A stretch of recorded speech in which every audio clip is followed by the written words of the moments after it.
What is going on, everybody? Hope you're having a good Wednesday. BobbyFi and Sheets are going to be talking through this four-game, certainly the last time we'll have a four-game MLB slate of the season. So it's kind of fun. I'm playing a little bit more than usual because of it. And most importantly, Sheets Yankees stay alive last night after looking like they were dead. Dead. That was a nice comeback win there, and the vibes are obviously changing in that series. So. How you doing, Sheets? What do you think of the game last night? And then we'll get into it today. Yeah, obviously it was pretty exciting. They were dead in the water, and and they brought they got Judge to the plate with the tying run.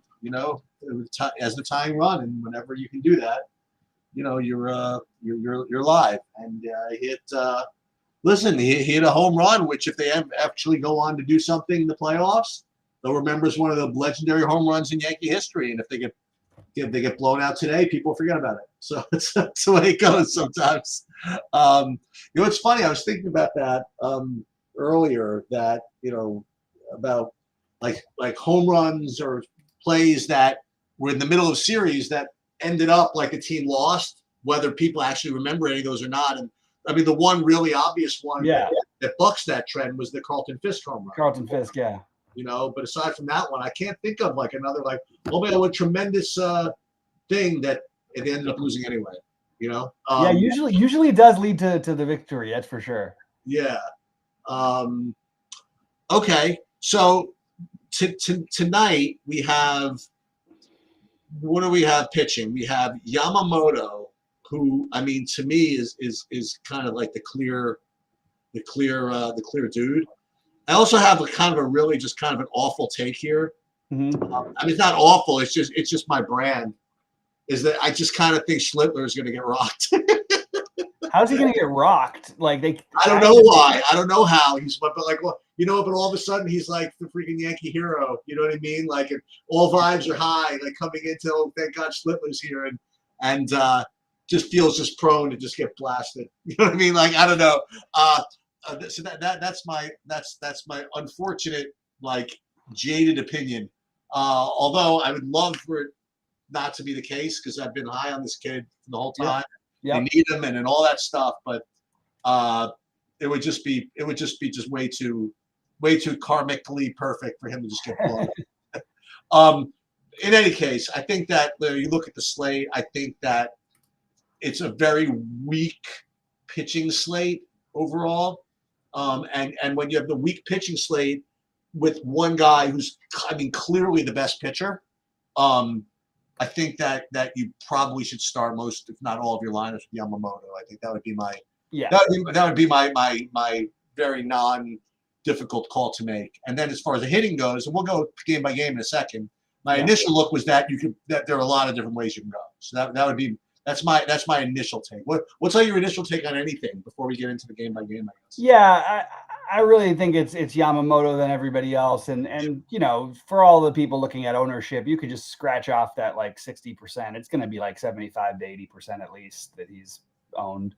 I'm currently getting 97%. It feels a little bit like it doesn't. I don't have to have him in every single lineup, maybe. Oddly enough, I'm getting him more on draft. Like I thought he'd just be the only pitcher I use on FanDuel when I was trying to run stuff.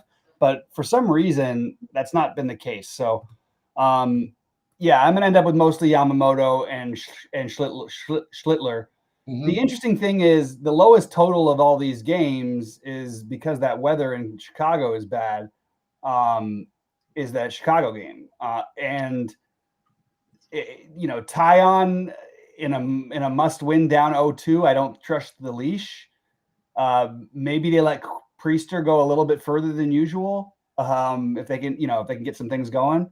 So I don't know. That's the only thing that I was trying to figure out pitching. Because I have no interest in the hitting on those teams, but I feel like you're probably going to see the bullpen fairly quick. You might see the bullpen very, very quick in every game except for, I'm hopefully not Yamamoto and Schlittler.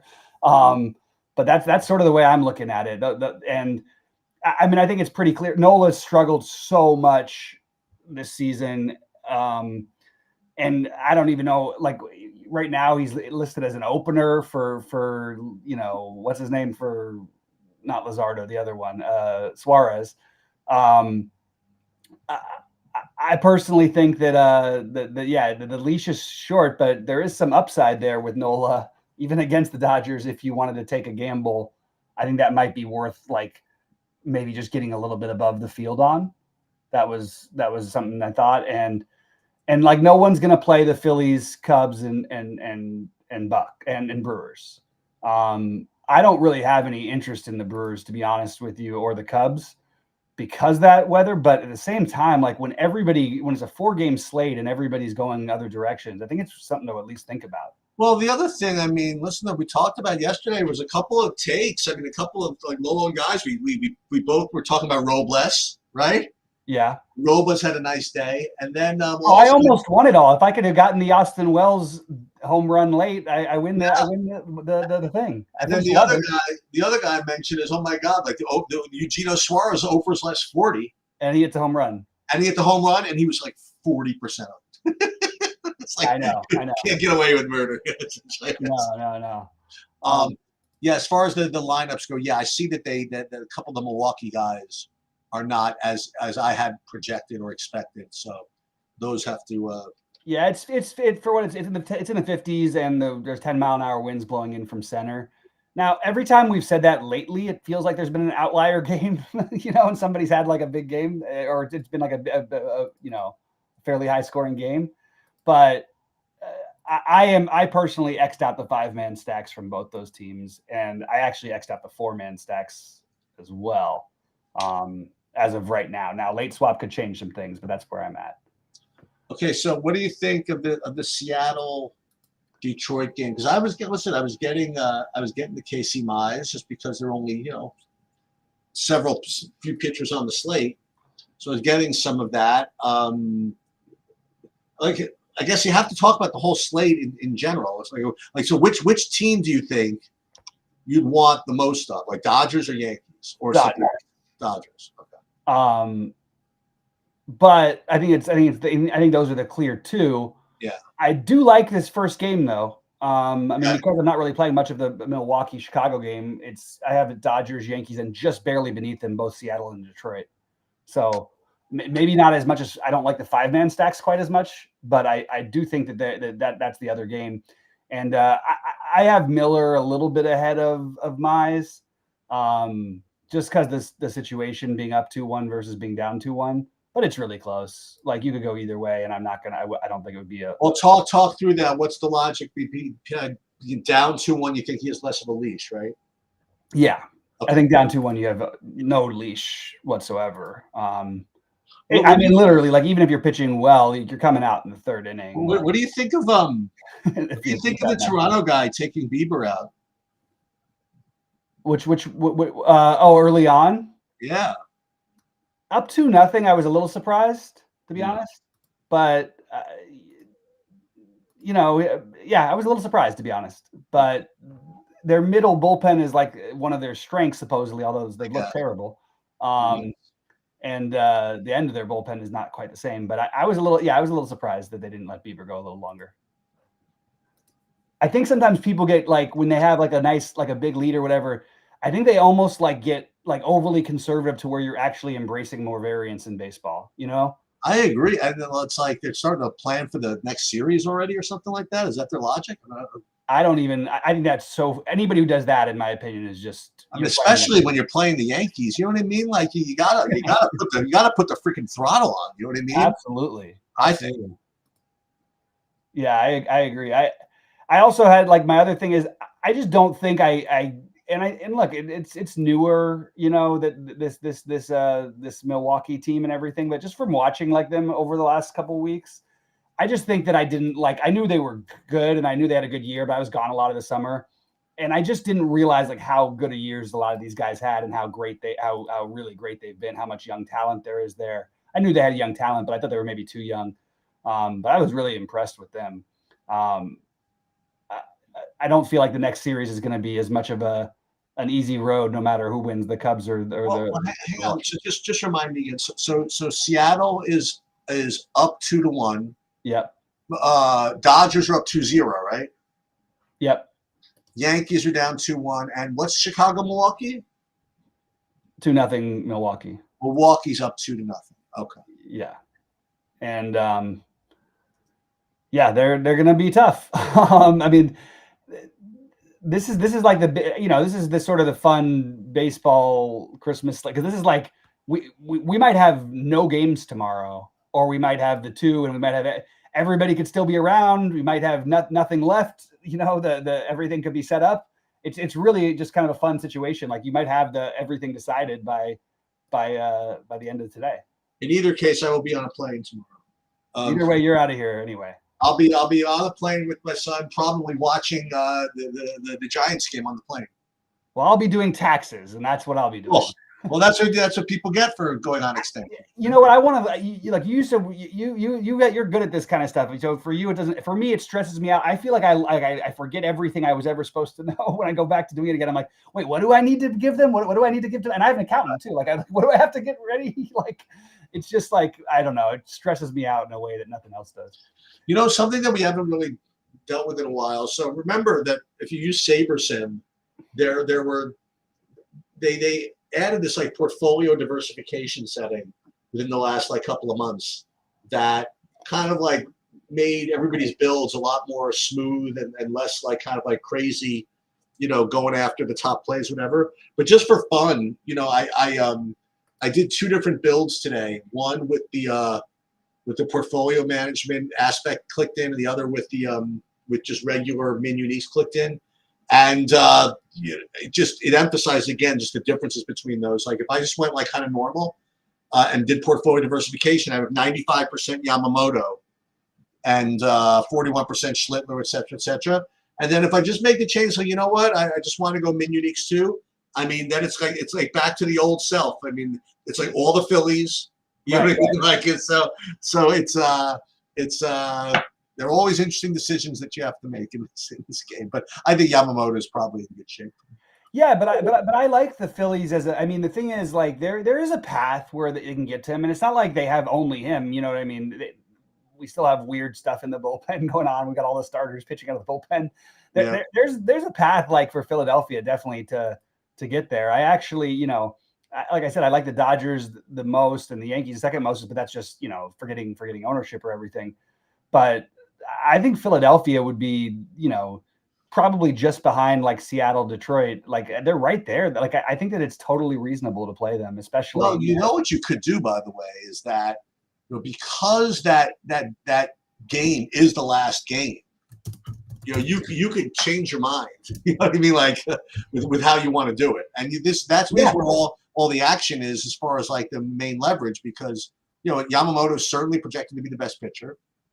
So see how these first games are going. If you start off with Yamamoto or whatever, you could always change it from Yamamoto Dodgers to Nola Phillies. It's really not the end of the world. Yeah, absolutely. And some of the late swap is going to get you some of that anyway, I think. Yeah. Yep. That would be my guess. What about Nola, by the way? So Nola, yeah, I just think that I talked about him at the beginning. He's like, there's a legitimate chance like he pitches like 1 or 2 innings. Yeah, that's not enough. But let me ask you this: if he's pitching well, is that still in the offing? It just depends on what happens when a runner. What if he's pitching well? He's retired everybody, but the 9-hitter gets walked, and then Ohtani's coming up, or something like that. Then you got the lefties coming up. Like, it seems logical to go to your lefty starter, who's also in the bullpen, who's been much better than Nola has been this year. So that would be who was that guy was it Sanchez? No, that's Ranger Suarez. Oh, Suarez. Okay. Yeah, and I think that's a.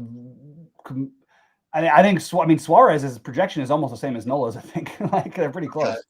So I think you could take a shot there if you wanted to get a little different, but I'm not getting that different, because I do think there's a non-zero chance that Nola maybe just starts off cruising, and unless he gets into like trouble with the lefties coming up at somewhere around the 3rd or 4th inning, I think that's where he would be an issue if you hadn't given up any runs yet.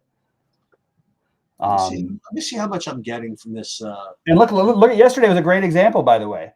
All you needed was 9 points from your SP2 because the other guys didn't get there. That's right. Yeah, I'm not getting too much of this. I'm getting some, but I'm not getting that much of the Cubs Brewers, as you mentioned. just the environment is just substandard to everybody else. Yeah, but I'm getting like, I don't know, like 19% Chicago, quote unquote stacks. I don't even know what that means. It could be like two mans, you know. Yeah. 17% Milwaukee's or whatever. Yeah. So as far as the stacks, like I have some 5-man stacks, but right now they're kind of like reserved for the Phillies, Right. But with the, you know what I mean, with the option to buy. You know what I mean? Right. But I have like literally 3% Cubs 5-mans. You know what I mean? Like and considering that I didn't like X anybody out on purpose, that's like very, very low. Well, I X'd out the 5-man, so I didn't. I know that's what I'm saying. You know what I mean? Yeah. But that is but also that's sort of what got me. I mean, you see like every player on both sides like being sub 10% with arguably the two worst pitchers on the slate. Right. Right. It's kind of weird, you know. It's like it's a 4-game slate. It's not like there's a guarantee there's going to be home runs tonight. There probably will be, but if there's not, like the Cubs and Brewers both like to run. Also, they steal bases. So I think 5 of the top 8 guys or whatever with likely to steal a base are on those teams. So it is interesting. I'll tell you that it's definitely interesting. I just couldn't quite get myself to do it. It's just I don't know. That kind of pitching weather with basically what's going to amount to somewhat of a bullpen game. It just didn't feel that tempting to me. But it's strange because no one's playing the pitchers or the hitters that much. So it's just anytime that happens, I'm always like on a small slate, like, oh, that's kind of weird. But I've got the Dodgers, Yankees as my highest own. I do have some funky stacks. About half my stacks are 5-mans, and then I've got a bunch of other stuff. But like you said, I mean, this is really a slate that's about late swapping, and I'll adjust my projections a point or two where I feel necessary, and I can always refer back to yours and Goldie's own projection versus Saber Sims if I want to get a little bit different. Yeah. Or I can accent the players that I want a little bit more, and like for I made a list of guys. I'll just throw them out there. Just somewhat just for low ownership ways to get different. Some guys I like. Robles and on Seattle. I love Arozarena on Detroit. Again, Meadows, Baez, and Dingler, the bottom of that order. I think that's just an interesting way to get different, and it has potential to be productive enough. Right. I don't have anything from Milwaukee, Chicago, really. On Toronto, pretty obviously, I have Vlad as my favorite, and by a pretty good ways. On the Yankees, Judge and Bellinger and Jazz are my 3 highest owned. A little bit less interested in Volpe than the field, maybe. And then the Phillies, I like Schwarber and Harper, but it's just do you want to spend your money there on this slate? I don't think many people are going to, so I think it's an interesting way to go. But again, late swap will help figure out some of this. And then the Dodgers, Mookie, Kike Hernandez, and Teoscar are all very high on my list. So Vlad is totally locked in. Oh, and Pajes. Vlad is just, he looks great. Yeah. Yeah. Springer was my 0 in my late night thing, so I was just hoping I could get a little something at the end. You know what I mean? Because I had some of the right organization and everything, and it looked like I thought I was going to tie too with 3 people, but then it turns out that we all had 1 player different, so I actually passed those people up. But it was what we talked about. Unfortunately, that home run in the 9th inning by Cal Raleigh is probably what set me off too from winning it, because Austin Wells would have had the best catcher game then, and then I win that position, and I had all the other nuts. So yeah, nice. And I think I left like 4,000 on the table in my 333, whatever it was, with Judge. Anyway, all right. Well, yeah, it's a big slate. I mean, it's our last big slate. It should be fun. I am playing the Showdown tonight. Also, didn't get to anything all that crazy. I have I guess I have 10% Pajes captains and 10% Kike. I'm sorry, Teoscar captains. That's a little different. Yeah. So for what it's worth too, with the Yamamoto, like if the game's like 3-3 in the 5th, and he's sort of been struggling. I just think he's not going to come. I think he'll come out too. I don't think anybody is safe from anything. Now, again, that's him already having giving up some runs. If it's 3-0 Dodgers and he gets into a little bit of a jam, yeah, they probably let him get out of it. Yeah. But that's really the kind of difference you're looking at today. All right, what else do we have here? Yeah, I've got like of these Detroit guys. I mean, I've got 30% Javi Baez today, batting ninth. You know, that's I guess where I'm going to make my difference is these Detroit guys. I've got 26% Dingler, my guy. I got a bunch of this game actually. I like it. On FanDuel. My current big build is all this game. Yeah, I want to have those. I used to call the old big T lineups. Just have everybody early and just like have the big cashing for a lot. Tell everybody come and get me. Come and get me, yeah. Come and get me. Absolutely. All right, and then what else do we have? I'm trying to think of what else is happening today because I felt like I spent a lot of time researching this stuff today, but I don't have like a whole. Oh, it was golf was the other thing. Anything stand out for you in the golf? I just ran projections and stuff. It's like it's a no cut event. Yeah. It looks like I have a lot of chalk. I mean, I have. I'll just go over those. If you guys are here, you'll get this special exposure reveal. I've had 46% Schauffele, and then the next highest owned guys I have are Nicholas Højgaard, Morikawa, Kitayama, and K. Roy, and then P. Fishburne. Yeah, the projections loved Kevin Roy. Yeah, he's the darling. I've got my favorite 4 golfers all didn't have crazy ownership except for Goddard. Takumi Kanaya is my favorite. Ooh, okay. Chris Goddard, Alex Noren, and Michael Thorbjornsen are the ones that I like the Goddard, the Ryder Cup Revenge. The Ryder Cup Revenge. He also, the last time he went overseas, people said what did he do? He came back as one of the best players in the world. He went over across the pond and won everything. So now maybe he does the same thing going the other way. Yeah, absolutely. Why not? But also, you like Hideki at all? Power course. I'm indifferent on Hideki. I think I'm like right with the field. I like him. I mean, we get into the narrative stuff, but.